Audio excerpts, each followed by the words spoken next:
Hello friends, ଏ ବାବରେ କି ଖରା ହେଉଛି। ଏ ଖରା ଦିନେ ତ ଗରମ ଭାତ ଖାଇବାକୁ ବିଲକୁଲ ବି ଇଚ୍ଛା ହେଉନାହିଁ। ପଖାଳ ହେଉଛି ଆମ ଓଡ଼ିଆମାନଙ୍କର ଜୀବନ। ତା ସହିତ ଯଦି ଟିକେ ମାଛ ଭଜା ହେଇଗଲା ଆଉ ବା କ'ଣ ଦରକାର। ତାହେଲେ ଏଠି ମୁଁ ମାଛକୁ ଭଲ ଭାବେ ଧୋଇ ନେଇଛି, ତାକୁ ମସଲା ଗୋଳେଇ ଦେଇଛି। ମସଲାରେ ମୁଁ ଜିରା, ସୋରିଷ, ପିଆଜ, ରସୁଣ ବାଟି ନେଇଛି। ତା ସହିତ ହଳଦୀ, ଲଙ୍କାଗୁଣ୍ଡ, କାଶ୍ମୀର ରେଡ୍ ଚିଲି ପାଉଡ଼ର, ଲୁଣ ଦେଇକି ଭଲ ଭାବେ ଗୋଳେଇ ନେଇଛି। ତାପରେ ଆଉ ଗୋଟେ ପ୍ୟାନରେ କିଛି ସୋରିଷ ତେଲ ଦେଇଛି। ଆପଣମାନେ ଚାହିଁଲେ ରିଫାଇନ୍ ତେଲ ମଧ୍ୟ ଭାଜି ପାରିବେ।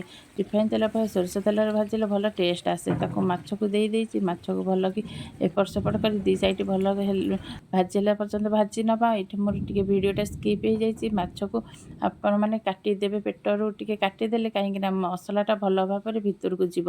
ଏଇଠି ତ ମୋର ମାଛ ଭଜା ରେଡ଼ି ହେଇଗଲା। ମୁଁ ତ ଯାଉଛି, ବହୁତ ଜୋରରେ ଭୋକ ହେଲାଣି, ଖାଇବି। ଆପଣମାନେ ମଧ୍ୟ ଏମିତି ବନେଇକି ଖାଆନ୍ତୁ। ଆଉ କେମିତି ଲାଗିଲା କମେଣ୍ଟ ବକ୍ସରେ ଜଣାଇବେ। ଭଲ ଲାଗିଲେ ମୋ ଚ୍ୟାନେଲକୁ ଲାଇକ୍, ସବସ୍କ୍ରାଇବ୍ ଓ ସେୟାର କରିବାକୁ ଭୁଲିବେ ନାହିଁ। Bye bye.